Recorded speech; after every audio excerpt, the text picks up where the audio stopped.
وأصحابه أجمعين. الحمد لله والصلاة والسلام على سيدنا محمد وعلى آله وأصحابه أجمعين، أما بعد.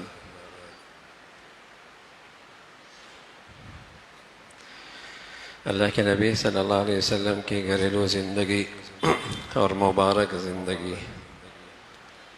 اور آپ کی زندگی کا بہترین، آپ ازواجی زندگی کے بہترین نمونہ اور اسوہ ساری امت کے لیے کس انداز سے خوشگوار گھر کا ماحول اور محبت میں بڑھوتری اور اضافے کا آپ کا طرز عمل، اور پھر آپ کی تربیت کا اہتمام، گھر والوں کو اللہ کی بندگی کا شوق دلانا اور ہر موقع پہ اس کی طرف متوجہ فرمانا.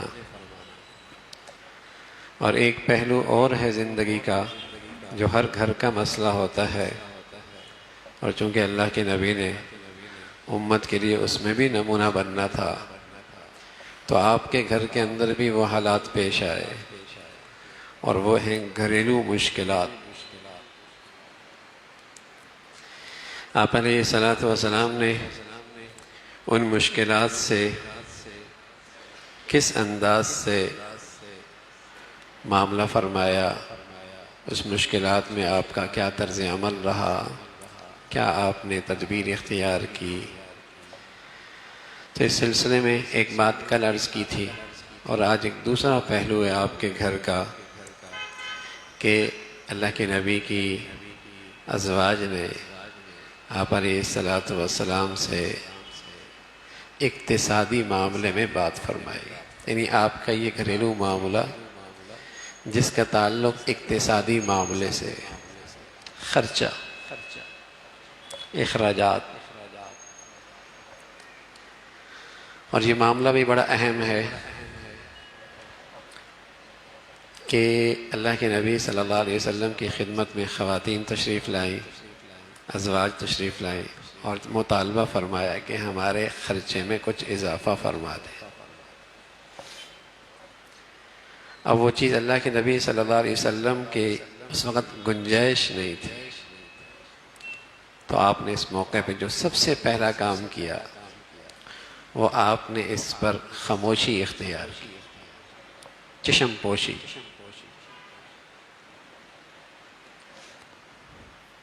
یہ نہیں کہ خرچہ مانگتی ہو جاؤ پھر کسی اور گھر چلی جاؤ. آپ نے اسے خاموشی سے معاملے کو ٹھنڈا کرنا چاہا، خاموش ہو گئے، چشم پوشی کا مظاہرہ کیا، نظر انداز کر دیا، کوئی جواب نہیں دیا. تو ہوا یوں کہ جابر فرماتے ہیں رضی اللہ تعالیٰ عنہ کہ میں دروازے پہ آیا اور بہت سارے لوگ اور بھی اکٹھے تھے، اتنے میں حضرت ابو بکر آئے رضی اللہ تعالیٰ عنہ. کسی کو اندر جانے کی اجازت نہیں مل رہی تھی، حضرت ابو بکر رضی اللہ تعالیٰ عنہ کو اجازت ملی، اتنے میں حضرت عمر آئے، ان کو بھی اجازت مل گئی. تو وہاں جب دیکھا تو تمام ازواج آپ کے ارد گرد بیٹھی ہیں اور آپ خاموش، بہت سنجیدہ. حضرت عمر رضی اللہ عنہ فرمانے لگے کوئی ایسی بات کروں کہ اللہ کے نبی کے چہرے پہ مسکراہٹ آ جائے، کوئی ایسی بات کروں. تو میں نے کہا یا رسول اللہ اگر میری اہلیہ ہوتی نا اور مجھ سے خرچہ مانگتی تو گلا دبا دیتا. تو اللہ کے نبی ہنسنے لگے، فرمایا یہ ساری بھی تو اس لیے اکٹھی ہیں، خرچہ مانگ رہی ہیں. تو حضرت عمر کھڑے ہوئے اپنے بیٹی حفصہ کی طرف تھوڑا سا ان کو تنبیہ کروں، حضرت صدیق کھڑے ہوئے اپنی بیٹی حضرت عائشہ کی طرف تھوڑی سی تنبیہ کروں. اللہ کے نبی صلی اللہ علیہ وسلم نے دونوں کو روک دیا، نانا کچھ نہ کہو، کچھ نہ کہو. ان دونوں نے کہا کہ تم اپنے شوہر سے ایسی چیز کا مطالبہ کر رہی ہو جس کا اس کے پاس گنجائش ہی نہیں. یہ بھی بڑا سبق ہے کہ والدین بجائے اس کے کہ ہر حال میں اپنی بیٹی کا ساتھ دیں، دیکھیں کہ سمجھانے کی ضرورت کس کو ہے، غلطی کس کی ہے، انصاف کا تقاضا کیا ہے، کس کا ساتھ دینا چاہیے۔ تو یہ بڑی عقل مندی ہوتی ہے کہ باپ اپنی بیٹی کو سمجھائے کہ بیٹے دیکھو شوہر کا خیال رکھو، ایسی چیز کا مطالبہ کیوں کر رہی ہو جس کا اس کے پاس گنجائش ہی نہیں ہے۔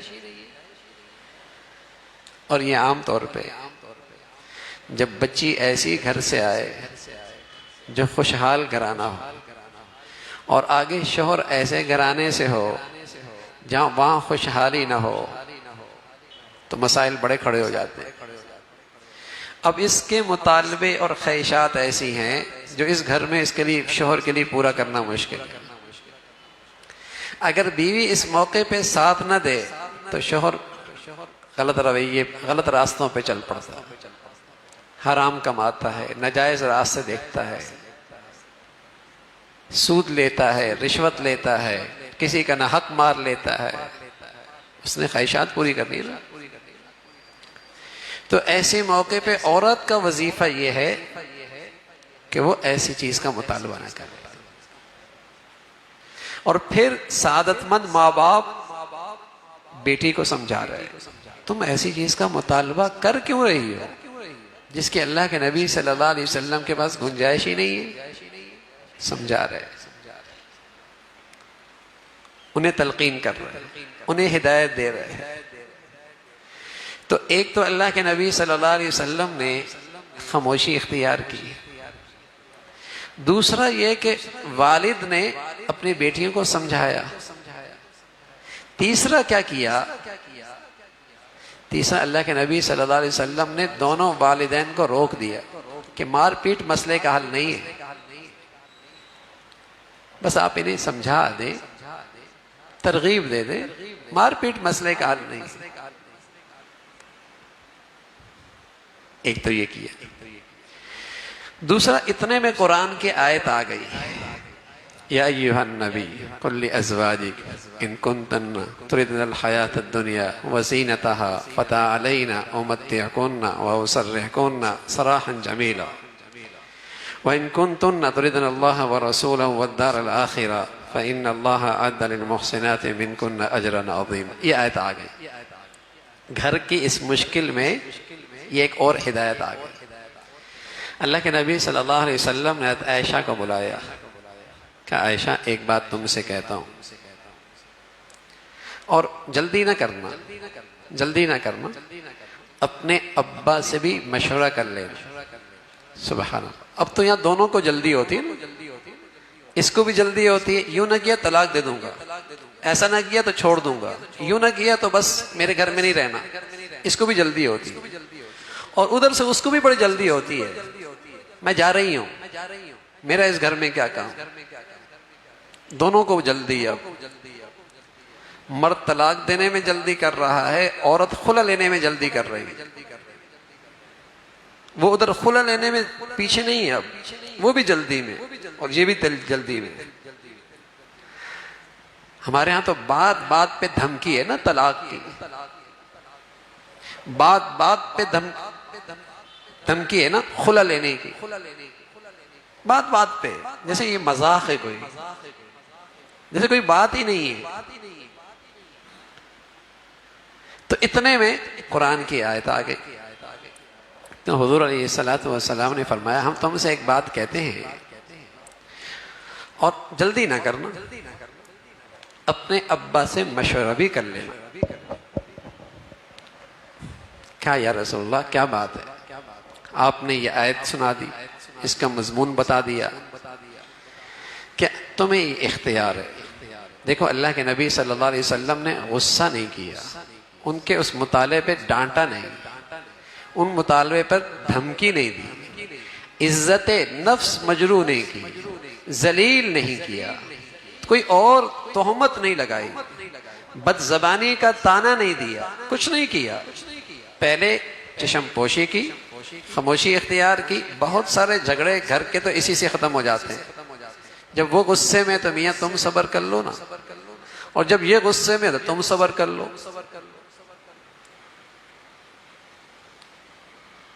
ایک بزرگ بیٹھے تھے، ان کا رنگ اتنا صاف نہیں تھا، بیوی کو اللہ نے خوبصورتی دے رکھی تھی، صحن میں بیٹھے تھے، تو بزرگ کہنے لگے تو بھی جنتی میں بھی جنتی.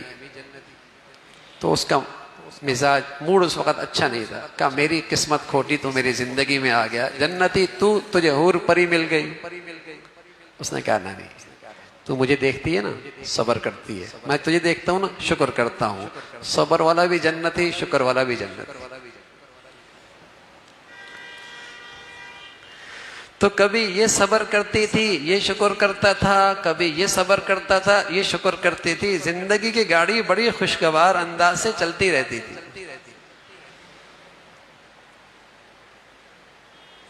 زندگی چلتی تھی.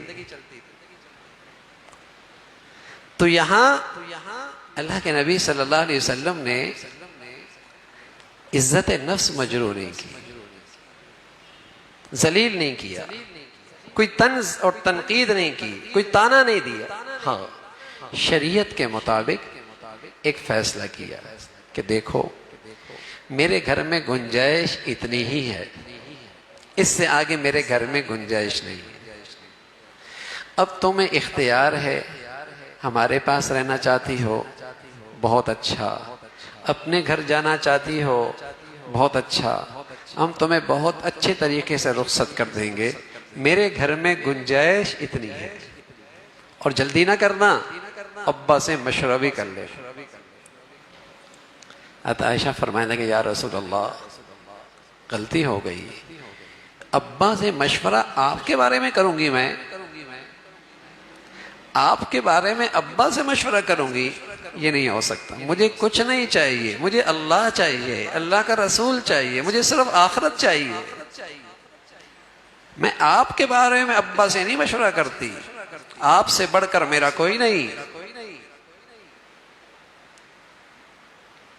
ہاں یا رسول اللہ یہ بات جو میں نے جواب دیا نا، یہ آپ کسی اور بیوی کو نہ بتانا، کیونکہ آپ نے سب سے پوچھنا تھا، اوروں سے بھی پوچھا. اللہ کے نبی فرمایا کہ نہیں عائشہ ایسا تو نہیں ہو سکتا، جو مجھ سے تیرا جواب پوچھے گا میں تو جواب دوں گا، کیونکہ اللہ نے مجھے سختی کرنے والا بنا کے نہیں بھیجا، مشکل میں ڈالنے والا بنا کر نہیں بھیجا، سہولت والا استاد بنا کر بھیجا ہے، میں بتاؤں گا. اور ظاہر ہے وہ پوچھتی تھی عائشہ نے کیا جواب دیا، اللہ کے نبی عائشہ کا جواب بتاتے تو تمام ازواج کا وہی جواب تھا جو حضرت عائشہ کا تھا.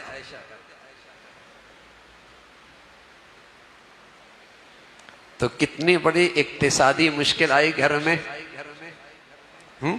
اور آپ نے کس انداز سے اسے حل کیا. طنز نہیں، دھمکی نہیں، عزت نفس مجروح نہیں کیا،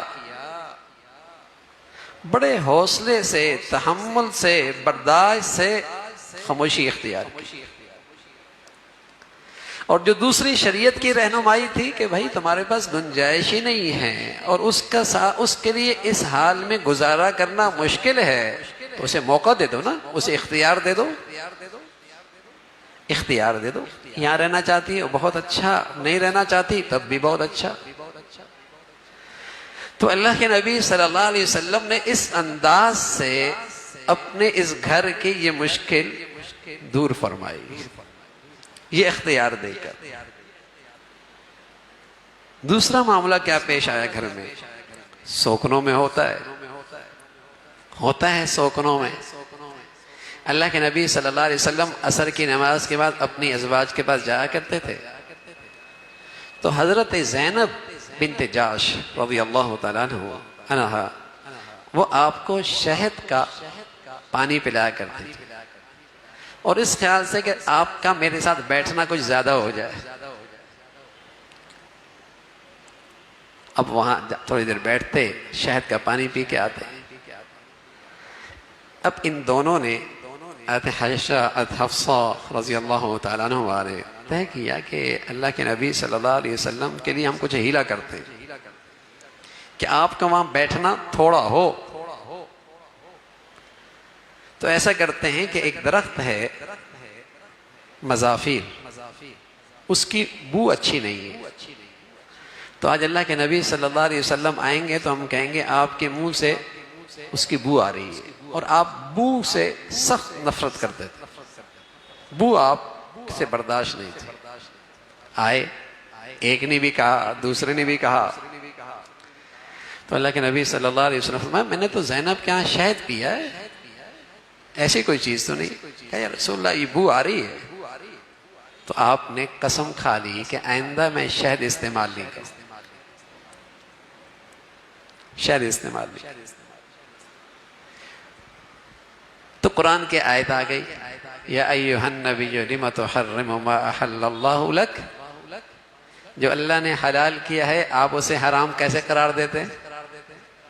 قسم کھائی ہے تو قسم کا کفارہ بھی ہے، اس کو توڑا جا سکتا ہے۔ اور پھر ان خواتین کو بھی تنبیہ فرمائی، توبہ کر لو، غلطی ہو گئی، اللہ نے اپنے پیغمبر کو سب کچھ بتا دیا، اس لیے کہ اللہ تو اپنے پیغمبر کے لیے اس کی پوری قدرت رکھتے ہیں کہ کوئی ایسی بیویاں دے دیں جو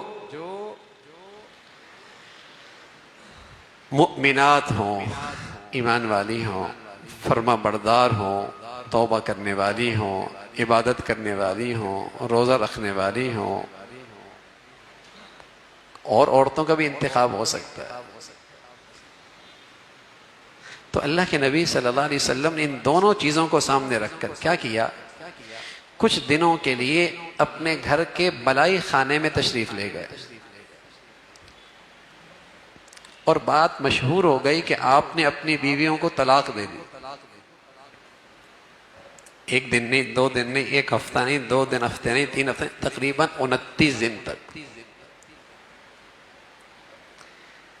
شریف عورتوں کے لیے نفسیاتی طور پہ یہ بھی بہت بڑا امتحان ہوتا ہے کہ شوہر اس سے جدائی اختیار کر لے، بستر کے لحاظ سے جدائی اختیار کر لے یا گھر ہی الگ کر لے۔ تو اللہ کے نبی صلی اللہ علیہ وسلم نے اپنی اس مشکل کا حل یوں بھی نکالا، اپنے غصے کا علاج یوں بھی کیا، آپ نے ان کی تربیت اس انداز سے بھی کی، دوری اختیار کر۔ ابو بکر آئے، عمر آئے رضی اللہ، حضرت عمر آئے گھبرائے ہوئے، یا رسول اللہ اپنی بیویوں کو آپ نے طلاق دے دی؟ آپ خاموش تھے، آپ نے فرمایا نہیں، طلاق نہیں دی۔ پھر اللہ کے نبی صلی اللہ علیہ وسلم کو عمر نے ہنسایا کہ یا رسول اللہ ہم قریشی لوگ تھے، عورتیں ہمارے سامنے چوں نہیں کرتی تھی، مدینہ میں کیا آئے ہیں، انصار کی عورتوں سے ہماری عورتوں کا کیا میل جول ہوا ہے، اب تو ہم ان سے ہم نے مغلوب ہی ہو گئے۔ ایک دن میں نے حفصہ کی اماں کو کچھ کہہ دیا اور وہ میرے ساتھ الجھ پڑی، میں نے کہا تم میرے سے الجھتی ہو؟ کہا اللہ کے نبی کی بیویاں بھی تو اللہ کے نبی سے بات کرتی ہیں اور زور سے بات کرتی ہیں، بس اوقات بحث بھی کر دیتی ہیں، بس اوقات پورا دن چھوڑ بھی دیتی ہیں اللہ کے نبی کو۔ تو اللہ کے نبی صلی اللہ علیہ وسلم ہنسنے لگے، مسکرانے لگے۔ تو اللہ کے نبی صلی اللہ علیہ وسلم نے ان قریشیوں کا مزاج اختیار نہیں کیا، انصار کا ماحول اختیار کیا، مزاج اختیار کیا، نرمی سے کام لینا، صبر کر لینا، برداشت کر لینا، درگزر کر لینا۔ ہاں ان کی تربیت کے لیے اللہ کے نبی صلی اللہ علیہ وسلم نے کچھ دنوں کے لیے بستر الگ کر دیا، بلکہ بسا اوقات گھر الگ کر لیا تاکہ ان کی تربیت ہو جائے۔ تو سچی بات یہ ہے کہ مشکلات، گھریلو مشکلات ہر گھر میں ہوتی ہے، ہر گھر میں ہوتی ہے، اور پیغمبر علیہ الصلوۃ والسلام کے گھر میں یہ کیوں پیش آئی؟ تاکہ میرے اور آپ کی رہنمائی ہو سکے، سبق مل سکے، درس حاصل ہو جائے کہ کس انداز سے ان گھریلو زندگی کے ان مسائل کو، مشکلات کو حل کیا جائے، صبر سے، تحمل سے، مشورے سے، نرمی سے۔ کوئی ایسا انداز اختیار نہ کہو کہ جس سے چنگاری سے آگ بھڑک جائے، جس سے ذرہ پہاڑ بن جائے، معمولی بات مصیبت بن جائے۔ نہ اس کو جس انداز کی بات ہے اسی سطح کی بات لے کر اس کو ٹھنڈا کر دو۔ تو رسول کریم صلی اللہ علیہ وسلم کی زندگی میں یہ مشکلات بھی آئی، اور اس خوبصورتی اور کامیابی کے ساتھ آپ نے ان مشکلات پہ قابو بھی پایا، اور آپ کی گھریلو زندگی، ازواج زندگی امت کے لیے مثالی زندگی قرار پائی۔ آپ کی ازواج زندگی امت کے لیے مثالی قرار پائی۔ اللہ رب العزت ہم سب کو اپنی نبی کی اسوہ حسنہ پہ عمل کرنے کی توفیق نصیب فرما دے۔ الحمدللہ رب العالمین، والصلاة والسلام علی سیدنا محمد وعلی آلہ واصحابہ اجمعین۔ اللہم لک الحمد کلو ولک الشکر کلو، اللہم لک الحمد کلو ولک الشکر کلو، اللہم اعنا علی ذکرک وشکرک وحسن عبادتک، نستغفر اللہ ونتوب الیک، نستغفر اللہ ونتوب الیک، سبحان ربک رب العزة عما یصفون، وسلام علی المرسلین، والحمد للہ۔